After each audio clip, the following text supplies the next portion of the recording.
ॐ सहना भवतु सहनौ भुनक्तु सह वीर्यङ्करवावहै तेजस्विनावधीतमस्तु मा विद्विषावहै ॐ शान्तिः शान्तिः शान्तिः.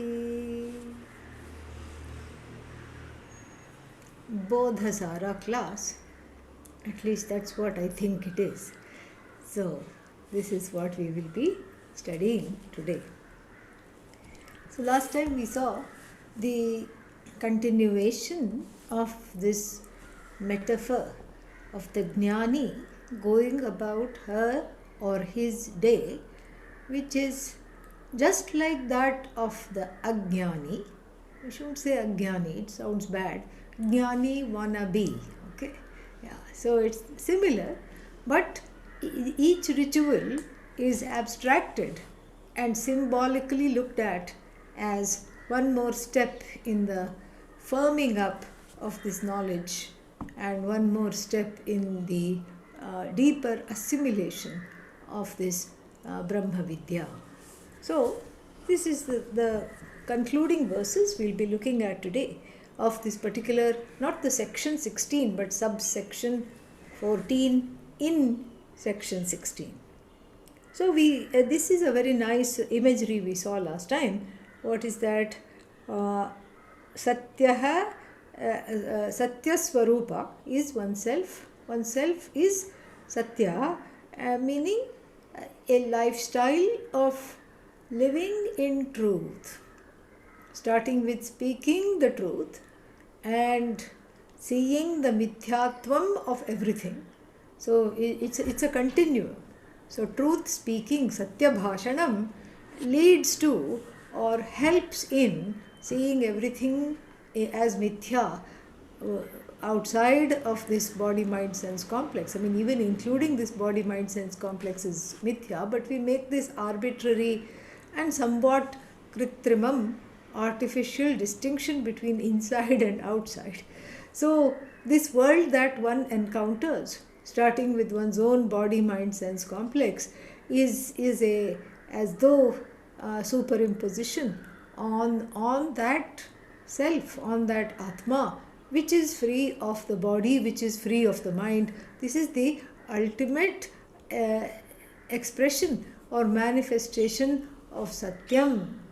Because this is Satyam, this is the reality, Satyam, pun intended, and Sat alone is Satyam, second meaning, that Sat which I am, which, it's like when the pot stops identifying itself with the shape, with the form, and how small it is, or how cracked it is, or broken it is, and then instead sees itself as the all-pervasive, nameless, formless clay. That is the idea. So that is one end of the continuum, and the other end we have values and attitudes such as satya bhashanam, speaking the truth.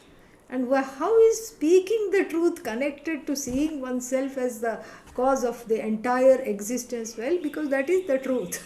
That is the truth of you. And duality starts here. It ends also here. But it's important to see it begins here. Because when the truth is not adhered to, even on the level of speaking, there is an inner split. Between the knower and the speaker, there is a split. The one who knows in the heart, I'm not saying what is correct. I'm saying the wrong thing on purpose. I mean, this is not some kind of a accidental misrepresentation because of want of facts.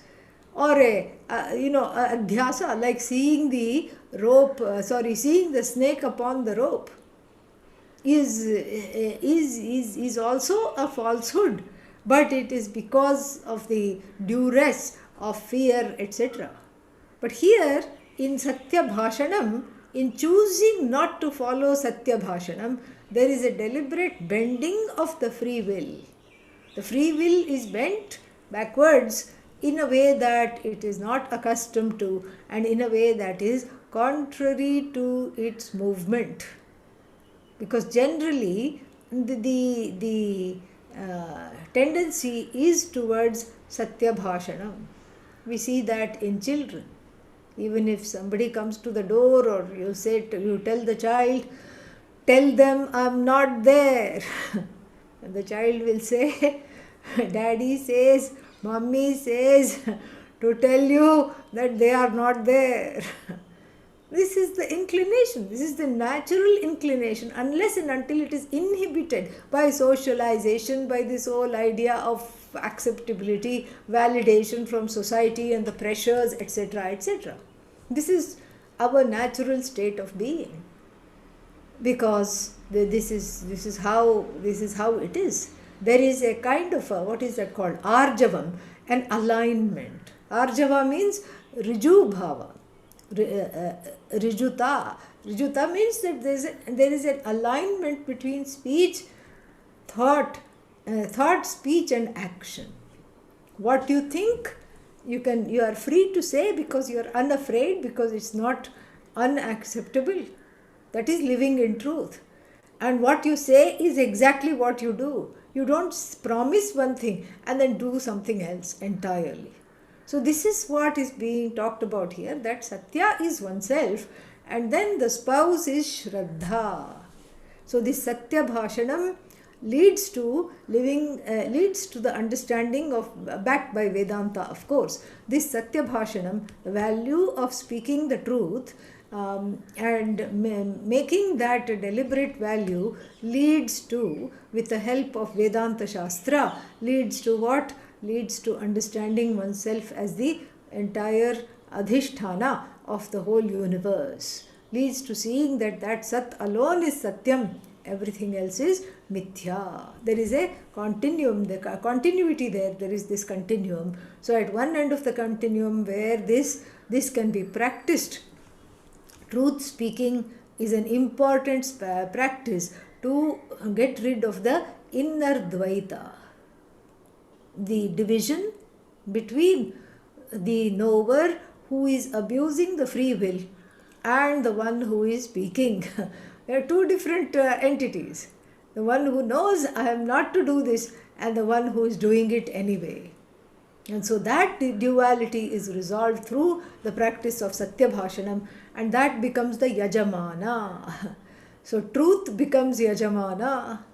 The love for truth in one's everyday life leads one to see the truth of everything as oneself.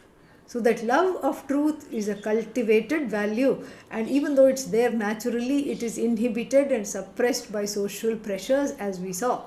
So that love of truth is rediscovered, and that is the Yajamana, the one who is doing this symbolic yajna, and the jnani, and then or the one who is close to, who is doing nididhyasana, or who is close to being a jnani, and or who is a jignasu bhakta. And then what? And then the yajna is always done along with the spouse. So who is the spouse? Shraddha. So Shraddha means reverence for the teacher and reverence for the Shastra. Shastrasya guruvakyasya satya buddhi avadharana sa Shraddha kathitha sadbhihi yaya aksharam adhigamyate is the definition of Shraddha as per the Viveka Chudamani. So this is a very good, this is a wonderful definition. So Shastrasya Guruvakyasya Satya Buddhi Avadharana. See, the word Satya comes here also. So the Satya and Shraddha have a natural alignment. That's why in the author's imagination here, they are a married couple. They are married to one another, because you cannot have Shraddha without Satyam, and vice versa. So how are they connected? So Satya Bhashanam and living in alignment with the truth, what does it do to one? It makes one receptive. That receptivity is Shraddha. It makes one receptive, because otherwise one is constantly worried about how to reconcile the knower and the one who is the actor. The knower knows this is not correct, but the actor is going on anyway, abusing the free will. And so there is no respect either for oneself or for the Shastra or for this knowledge. Forget the Guru. So the reverence and the respect is basically translates within one's heart in the form of receptivity. Receptivity to what? To the truth of the self. Because there is this understanding, I don't know, I am yet to find out, and I would like to know, I need to know. And that is what is Shraddha. So with reference to the Guru's words and with reference to, what is that called? With reference to the Guru's words and with reference to the Shastra, which the Guru amplifies. The Guru is just a microphone of the Shastra, amplifies the words of the Shastra, handles the Pramana. The Guru doesn't have anything particularly new to say. It is all old. Everything has already been quoted before. Any insight you think you have while in the shower. Why shower? Because the hot water on the head, stimulates the brain cells.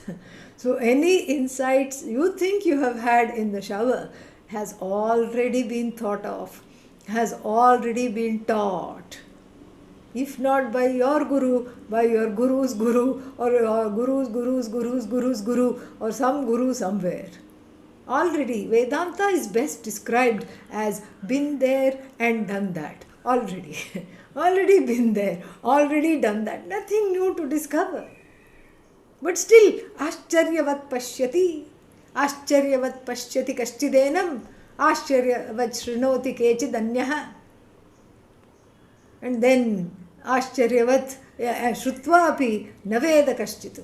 Even after, that's why it's a wonder. Because even though this is one of the, multiple paradoxes of Vedanta, even though nothing is new, it shines as new. Because the eye is ever new. Just like you'd never get tired of looking at yourself in the mirror. Even the 95-year-old looking at himself or herself in the mirror, cracks a smile. Even though the face looks like a road map with all the lines and, lines running through it. Still, there is a smile. That is the love of the self. Here the self is thought to be the reflection and the self is thought to be as good as the body. Hence the smile.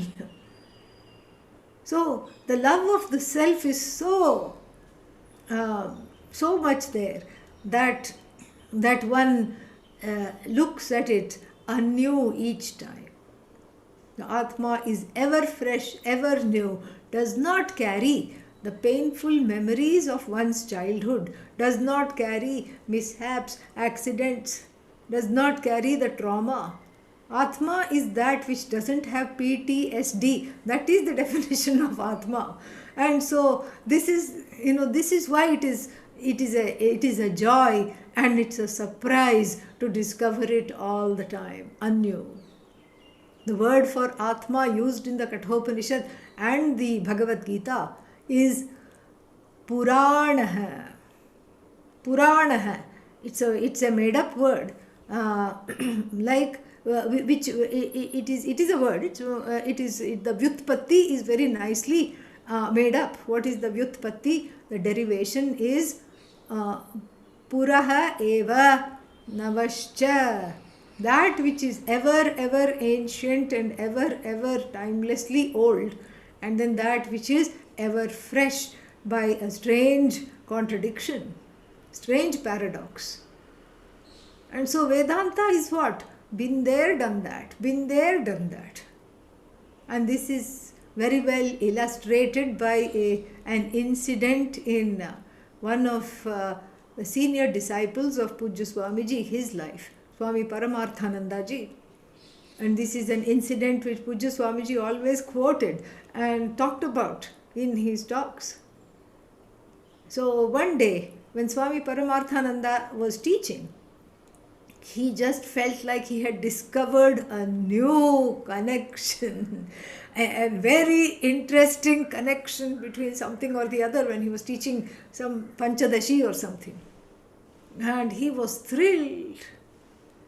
Just like that story of that Greek physicist who ran through the streets of Athens and said, I have found it, so excited with the discovery. And here too, Swami Paramarthanandaji was just couldn't wait to go to his room, go to his flat after the teaching, because he just wanted to just revel in this and just feel so happy about it, and then see where all this new discovery is leading.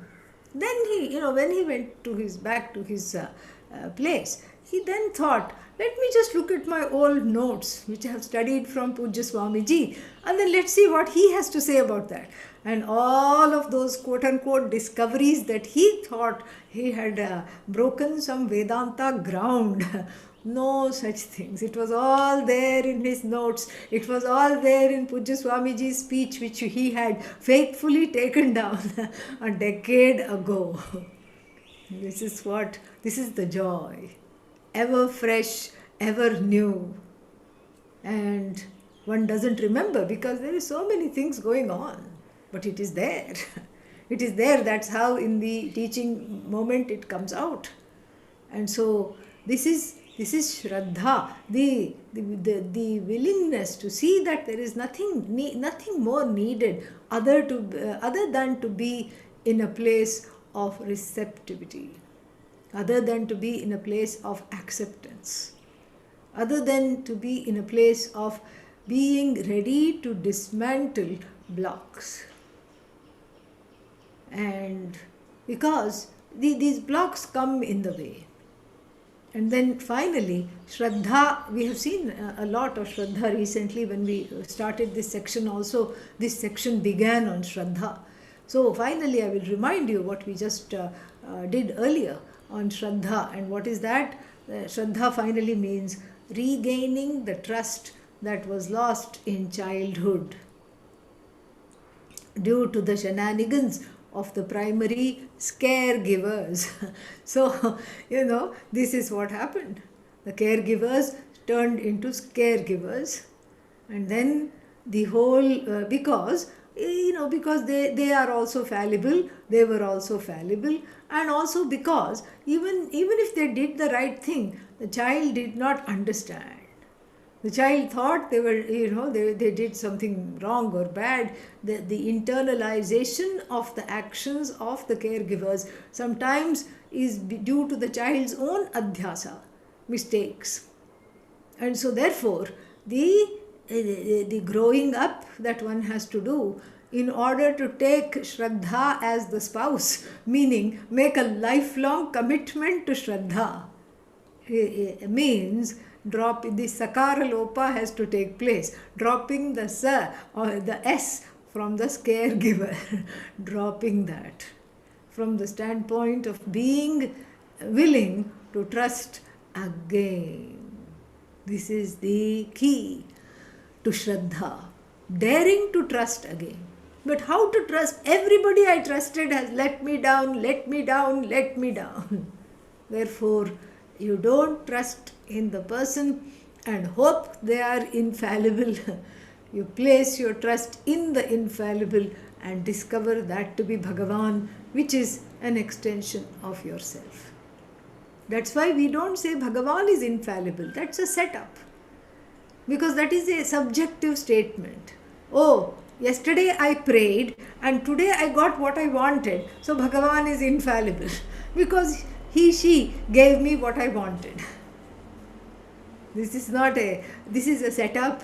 It is a setup waiting to come down in a crash when the next prayer happens and the answer is no. Don't say prayer is never answered. Prayer is always answered. Sometimes Bhagavan says no. Sometimes Bhagavan says not yet. We are not willing to hear that. So the next time the answer comes, not yet. Your prarabdha is your own karma is standing in the way. And that too, it is prabala prarabdha. So this is not going to happen. You are not going to become a celebrity in this life, at least. You are not going to become a star. Whether it's a star in the sky or whether it's a star-studded glamorous life like a celebrity, that's not in your cards this time around. And then what? If the desire to be a star is tivra ichha, very strong desire is there, then Bhagavan becomes fallible.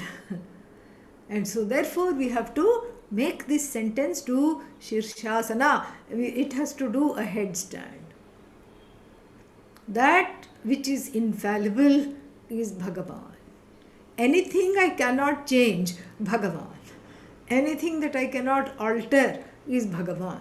That's why Bhagavan is called the altar of surrender, because it has the power to alter this mistaken view within me, within myself. Anything I cannot alter, Bhagavan. Anything that is unexpected, Bhagavan. Anything that I cannot change, even though I try, Bhagavan. And mind you, anything that I can change is also Bhagavan. But here we are talking of things we cannot have any power over. It's all Bhagavan. Therefore, that which is inevitable, that which is infallible, Bhagavan.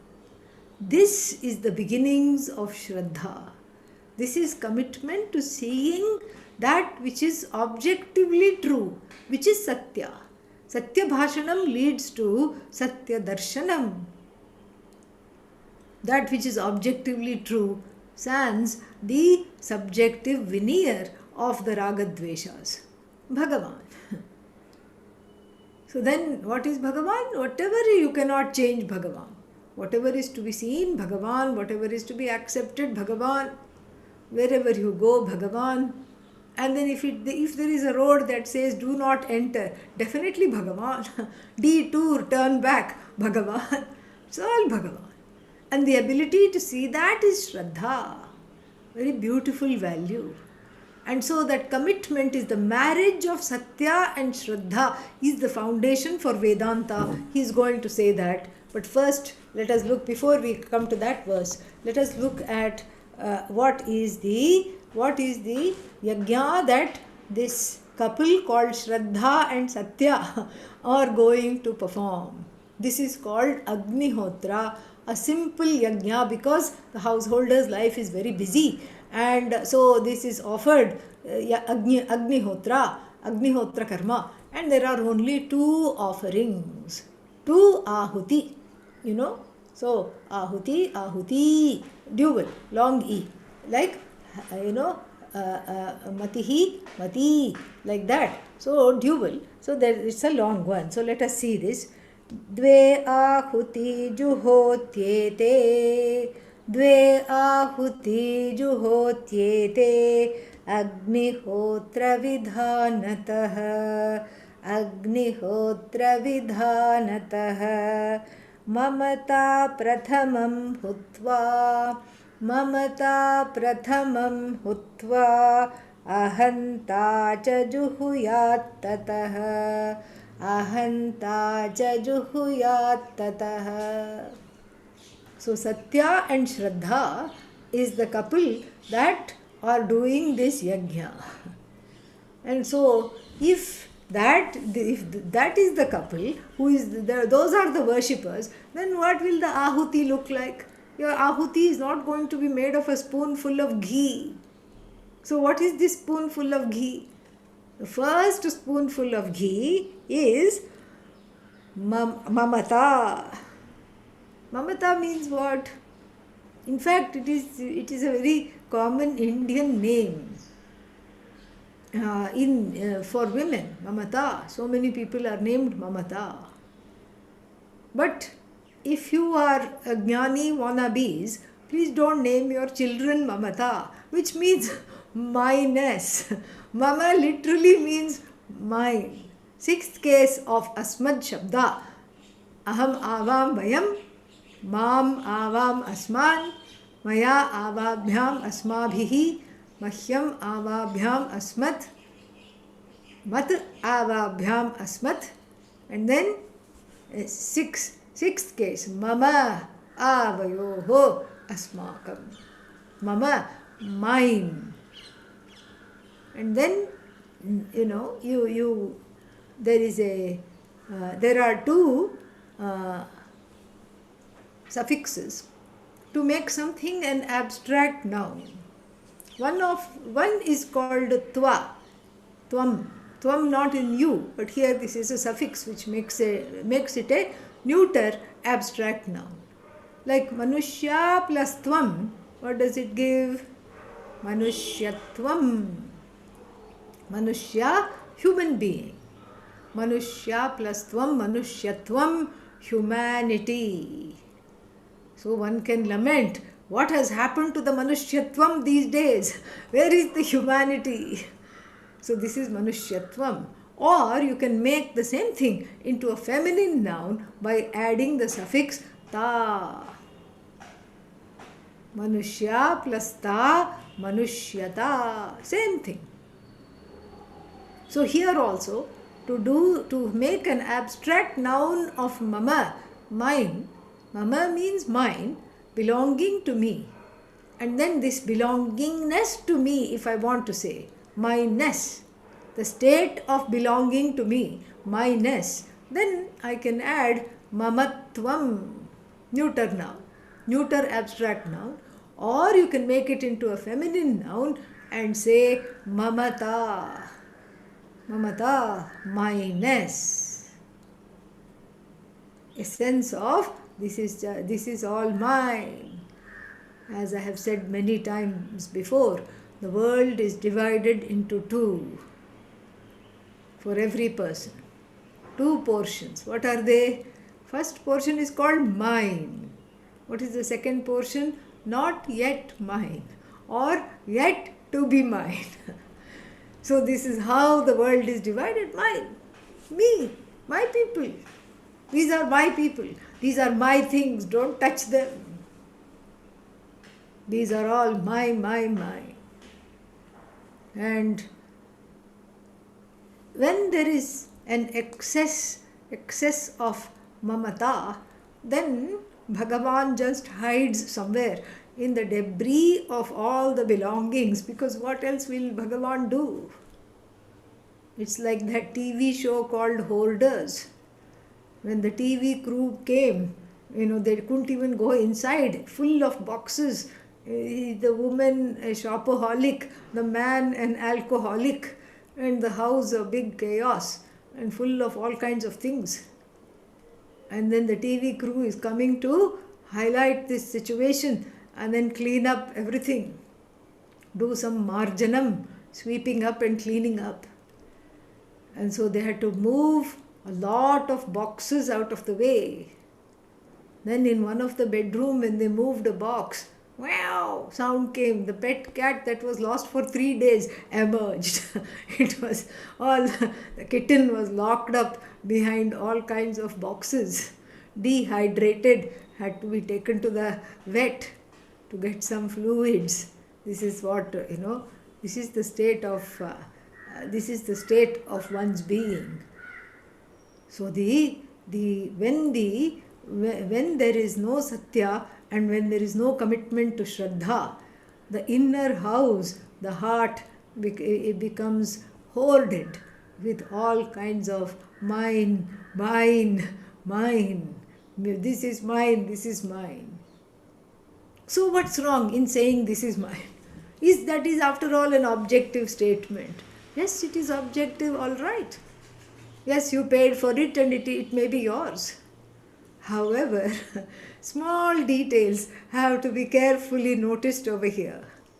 Because this mineness leads to, it's not just by itself, it's not just an objective fact. I paid for this and this is mine. This is an objective fact. But what is the subjective fact? Therefore, whenever this tasmat comes, this tasmat logic, beware. This therefore logic is very, very scary, because what happens? Therefore I have to protect it from you. This is the subjectivity. This is the subjective patina over many of the things you may own. You may own many things. The owning is not a problem. Unlike some monastics in certain other orders, in the Hindu tradition, the monastics do not take a vow of poverty. There is no vow of poverty, it's all Lakshmi, it's all abundance everywhere. The vow is only one, it is Tyaga. That is the objectivity. Tyaga means that inner space, that renunciation. Pujya Swamiji would say something which really made an impact on me. He would say, you can own many things, make sure you don't possess them. That's all. There is a difference, a slight cognitive difference between owning and the concept of ownership and the concept of possession. Possessiveness makes it a subjective quality, whether it's a person you are trying to possess or an event that you are trying to manage or a thing. That is where the problem is. That is what is called mamata, this possessiveness. What is possessiveness? When you are possessed by something, that is possessiveness. You think you are possessing, but one becomes enslaved by that particular thing. It possesses you. You can't sleep because you want to make sure it is properly protected. This object of desire is protected. And if that object of desire is another person, then you can't sleep because one is suspicious. Who else is this person becoming friendly with? Suddenly one is in kindergarten, so to speak. If you are friends with me, the 5-year-old says, you cannot be friends with her, with him. Why? Why not? No, you have to be only friends with me. This is mamata. Mamata. So mamata is the clutching of the things that are naturally already yours. Nobody is disputing they are yours. This is ownership. Okay, fine. You own something. But then when that clinging and when that clutching comes, there is something else. The other overlaying the fact that one is connected to this object. It's not merely stating a relationship or a connection. And what is this subjectivity? That subjectivity is insecurity centered on the I. Insecurity centered on the I. That's why one becomes very territorial. Territoriality is mamata, best described as territoriality. This is all, there is barbed wire everywhere in one's vision. And nobody should come and encroach upon it. This is all mine. This is me, mine. And what is mine has to be protected. What is mine has to be disciplined. Because the other person also has to buy into this me-ness and my-ness. What is mine has to be, put in this box called my territory. And the sentiment of territoriality is kind of a pashu vritti, animalistic. It is not really human. It's the leftover. What is that? It's the leftover vritti. It's the leftover quality from leading so many animal lives. So many animal lives. And this is what you see in dogs. You see this in dogs very, very nicely. And especially in India, especially after the pandemic, the dogs have become even more territorial because frequent lockdowns, curfews, etc. have led them to think that the whole road belongs to them. And what are you doing? You are taking a morning walk. It comes in the paper also. When you go for a walk, please carry some treats, some biscuits in your pocket. Because the dog comes, territorial. This is all mine. Who are you? This road has belonged to my forefathers and their fathers and mothers before them. Who are you? I'm not going to let you pass. But then that is easily won over. You just give it something to eat, and then it starts to wag its tail as soon as it sees something. Otherwise, what happens? It sends an SMS to the dogs of 5 other streets, and miraculously, where in the place of one, talk of duality, then suddenly you see 5. Where did they come from? They suddenly appeared to support the territoriality of one dog. This is what mamata is. The growling sound that is unheard within oneself when one deems one's possessions to be hurt, to be in danger. That protective feeling of wanting to keep clinging. So mamata has many components. The territoriality and the insecurity of wanting that territoriality, the clinging, the dependency. Without this I'm not okay. And then finally being possessed of the very things that one thinks one is possessing. The things do a judo move. You think you are holding them, but then before that you are on the floor. They are standing on top of you. And that is what happens. The possessions have done a karate chop on you. They have done a number on you. And so whenever there is territoriality, it behooves us to keep Pujya Swamiji's words in mind. And so what did he say? This is not something he said in a class. This is something he said to me once. And I was having difficulty organizing some conference because the people who were supposed to give some email list or something like that, list of addresses and names, I was not getting it from them. I was just, there was so much procrastination, so much stalling, etc., etc. So I didn't know what to do. I wanted to get Pujya Swamiji's blessings so that this would stop. These obstacles would stop in their wake. And then so I went to him. He was just there. He was traveling somewhere and I met him. I think somewhere in Delhi. And I went to him and I said, I just don't know, it came out of my mouth. Swamiji, I said, why are people so territorial? And then, I thought something he will say. And then I of course, before saying this, I told him what was happening and how there was no cooperation despite so much effort on my part. Then I concluded that by saying, Swamiji, why are people so territorial? And then he thought, he looked out of the window. And I was wondering, what is he thinking for so long? Then he said, there can be only 2 explanations. What? I thought, something serious he's going to say. First explanation, they were dogs in their last life and that samskara hasn't yet gone. That's why they are so territorial. And then what is the other explanation? Other explanation is simple. They are getting ready to become dogs in their next life, even though they've had a human life now. And then, so I felt very validated.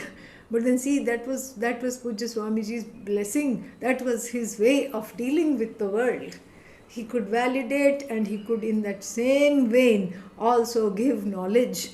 And this was something very, very beautiful. So there is a difference between ownership and possession, and that possession and which leads to being possessed to the brink of insanity is the first thing to offer into the fire as the ahuti. First ahuti is what? Mamata. Mamata, which constitutes all the things we have talked about up till now. The myness, the penchant to possess, the clinging, the insecurity, and the territoriality, the dependency, all that is offered up. And then one, when that burns up, and what is the fire? The fire is the Shastra, the knowledge. Fire is the live dissemination of Vedanta. And into that fire, which consumes that minus, then after that what happens? In that fire I see objectivity. I see that I may have many things, but they don't have me anymore. And all the karmas, and the territoriality is also extends to not just things and people or events, but also actions. These are my actions, and these are my results of actions. You cannot go to heaven with my results of action. This is all me. It extends to that. That is why the Bhagavad Gita says, Jnanagni sarva karmani bhasmasat kurute tada. The fire of knowledge, sarva karmani, all the karmas, all the karma phalas, everything, all the karmas, the omissions, commissions, fears, sorrows, everything, the results of the karmas, it burns up. The fire of knowledge burns up the karma. And here that same fire, called the Agnihotra, and this is Shastra, Agnihotra in the form of the Shastra, Shastrakhyam, that which is in the form of the Shastra, Shastrakhya Agnihotra. In that you offer all this insecurity is burnt in the truth of this knowledge, that there is nothing other than you. That is what the fire of knowledge is saying. All there is you. So where is the myness? Where is this belonging to me? Belonging to me means there should be two things, the possessor and the possessed. But if there is only one thing, then there is everything, whatever is here, in the form of the mithya rupam jagat. In the form of the mithya jagat, all the names and forms, they are nothing but you. They are nothing but you. Very, very nice. And then the second ahuti is called ahanta. That aham is made, which means I, is made into an abstract noun. Aham tvam, that sounds a little funny because one can get confused to say, thinking it is I, you. No, that's why ahanta, I-ness. So when everything that one is clinging to for a sense of belonging, that is taken care of, then what remains is the one who is the clinger, the one who is territorial, the one who is insecure, the one who wants to buttress and accomplish so many things in order to, in order to be famous, in order to feel some kind of contentment, in order to be happy, in order to be present. That one is left. Yena tyajasi tat tyaja. There is a statement. That by which you have offered the first offering, that I am the one giving up the myness, that I am this much, that I am the offerer, is offered in the next one. The next ahuti is the ahamkara, is the offering. Ahamkara is the offering. Really speaking, what is there that is you? What is there that constitutes you? Body. Me, body. No. Body, if you look at it objectively, if you study Tattva Bodha, it will say that it is a product of the 5 elements and all the elementals come together. The blood coursing through the arteries and the veins, it's the water element. And then what else? Earth, that's the foundation, the bones. Bones are the earth. And then what else do we have? Fire is the stomach fire, and the fire in the form of 98.6. What is 98.6? That temperature. You will say, I don't have temperature. That's not true. You have temperature, but it's not what you consider normal. That is Agni Bhagavan. That's why he's called Jata Veda. Jate Jate Vidyate.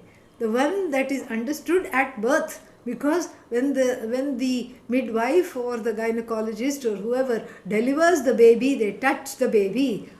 It is warm. Agni Bhagavan presides in the body of the baby. It is alive. That is fire.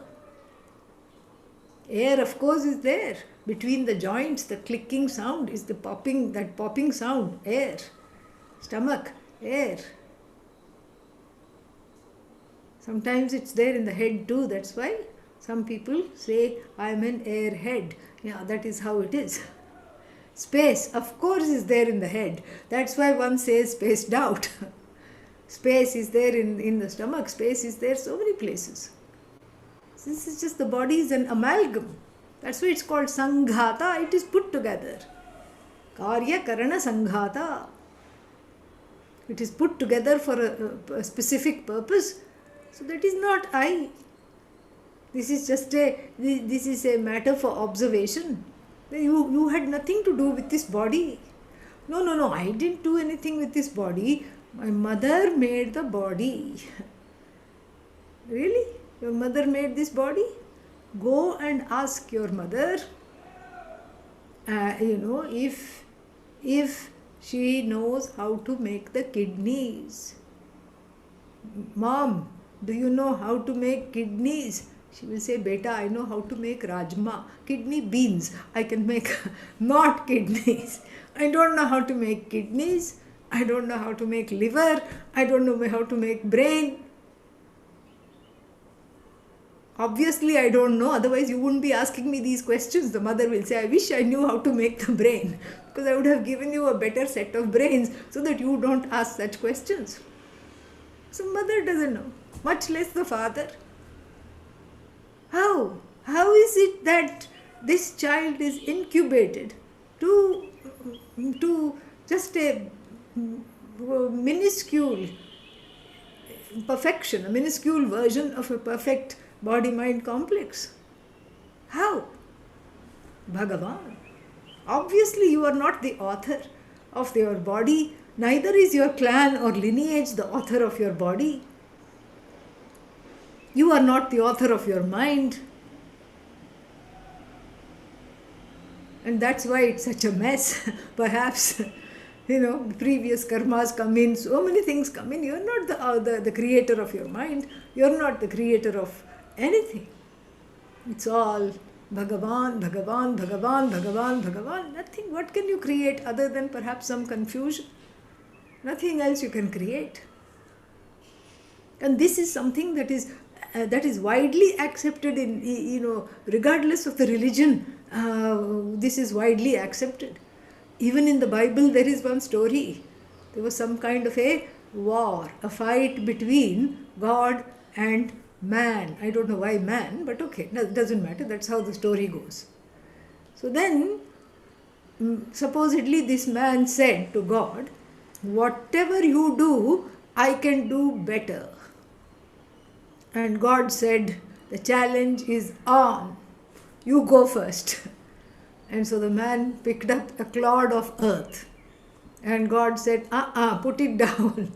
This is not something you made.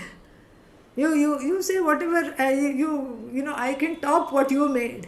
So don't start with the raw materials that I have made. So then wherever the man looked, whatever he tried to pick up was all God. This is the story from some biblical story. And so here too, it's the same thing. You cannot say it is you are the author, because everything is already given. It's given. Even the so-called self-made man. So, sometimes people tout themselves. I am a self-made man. Self-made man is a pain in the neck, okay, of the family members, especially the children. Self-made man is jealous of his own offspring, really. And I suffered so much. I studied under the street light. Hello, street light was given. He would have studied maybe once, but then in his memory he has studied all the time. I had only two sets of clothes. One was hanging drying on the tree, and one dhoti was on me. And I ate rice and dal one day, and the next day dal and rice. That is how I grew up, and look how you are wasting my money. Well, Dad, the children say, isn't it all for us? No, you have to endure the same thing I endured. This is how it is. There is no self-made man. Street light given, the abilities to study given. Somehow got, despite poverty, despite straitened circumstances, despite so many obstacles at home, that one got admission in a college given. That one had Medha Shakti, Grahana Shakti, the ability to grasp, the ability to retain and then reproduce. This is Medha Shakti, given. Everything is given. So what is that you can say you own or you are the author of? You are not the author of anything. In fact, every time you say, I did this, Bhagavan Krishna cringes. It's a copyright violation. You have to pay a fee. You really have to pay a fee. It's a copyright violation. That's why the 10th chapter of the Bhagavad Gita, which is called Vibhuti Yoga, it should be renamed Reclamation of the original copyright. Reclaiming the copyright. That is why Bhagavan says in the 10th chapter, Bhagavan Krishna sets the record straight. Whatever you admire, whatever it's the best in the whole world, it's not you, it's me. Whatever you admire in yourself, like I can sing very well, that's not you, that's me. I can do this very well, that's not you, that's me. And he gets tired of listing everything, which is all him. And then finally he says, Yad Yad Vibhutimat Sattvam, whatever is there that is glorious, every glory rests in me, rests as me. Oh, then what about me? The Jiva asks. If you decide to separate yourself from this glory, then it is a borrowed glory. So you shine in borrowed glory if you choose to alienate yourself from me. If you are ready to see yourself as an extension of me, then that you can partake and enjoy of this glory. Enjoy this glory, partake of this glory without the I-ness, without the my-ness. That is what it is. Everything is Bhagavan. That is why the holiest chant in the Veda is Sri Rudram.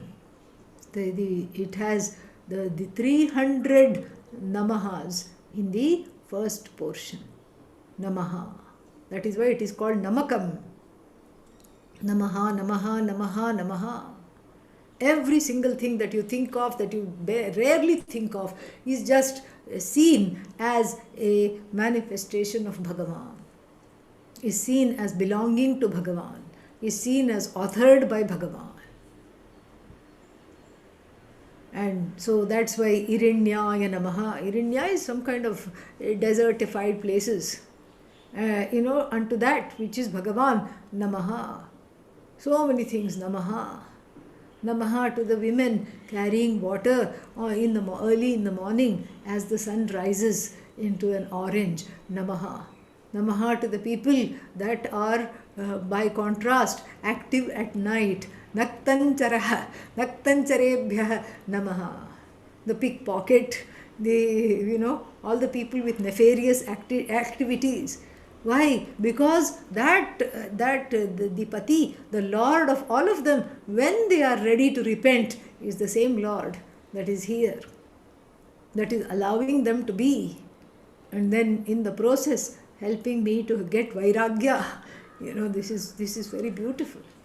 So everything that I like, Namaha. Everything that is unfavorable to me, Namaha. Everything that I can accept, Namaha. Everything that I cannot accept, Namaha. And for my own non-acceptance, Namaha. Meaning, can I get to the place of accepting my non-acceptance? Oh, I don't think so. Well, can I get to the place of accepting the non-acceptance of the non-acceptance? Well, now I am confused. Well, that's a great place to be, Vedanta wise. Somewhere you start, and that acceptance here, Namaha, Namaha, Namaha. 300 namahas come there in 11 anuvakas, chapters of the Sri Rudram. Then we have a portion which is called Chamakam, because the refrain there is Chame, Shanchame, Mayaschame, Priyanchame, Nukamaschame. So this Chame, Chame, Chame, Chame. What is this Chame? Cha we know means and. In Sanskritam, Cha means and. And this may is very interesting. So the may can be, is an alternative form of Mahyam, fourth case. And may is also an alternative form of Mama, sixth case. Which may is it here when you say Chame, Shanchame, Mayaha? Mayaha means joy. Let there be joy for me. Let there be some auspiciousness for me. Generally speaking, the feeling is to translate for me. Fourth case. Let it there be for me. Give me, give me, give me, give me. So this is how the Chamaka is generally viewed. This is the fourth case, may. Let it there be there for me. But this doesn't sit well in the heart, this explanation of the fourth case may in this Chamaka doesn't sit well in the heart. You know why? Because after saying 300 times Namaha, everything is you and there is no me, there is you. Then after that, will the person for another 300 times keep saying Chame, Chame, Chame? Not possible. It is actually the sixth case. It has to be read as the sixth case. All this is me. All this is belonging to me naturally. It's all none other than me. First, it is all you. You deflate the ego from the toxic gases or noxious gases of ahanta and mamata. You lighten this ahamkara, and then it naturally inflates with Bhagavan. It's all me. This is all me. Nothing but me. Me, me, me, me, me all the time. And what is this me? Bhagavan. This me is not the me that is insecure. It's not the me without a recourse to some, always seeking recourse and seeking refuge in something bigger. It is not the me that is floundering without a concept of a savior. It is the me that is secure. It is the me that is connected, nay, one with Bhagavan. It's all me. And so therefore, this other me, the one that was masquerading as Brahman, has to go. So we are not trying to, even though it says ahanta juhuyat tataha, even though it says offer the ahankara, it's not that we are trying to do ahankara nasha. You're not trying to get rid of the ahankara, because if you get rid of the ahankara, what can you do? You can't do anything. You can't even study. So, it's not that you are getting rid of the ahankara, you are lightening it of the burden of thinking that it is the author of everything and it is an agent of everything. That is what is this yajna that is being talked about here. Very, very beautiful. So, this ahanta is purified. The ahankara is purified by offering it into the fire of knowledge. Just like gold, when it is smelted, all other things melt, but metals smelt.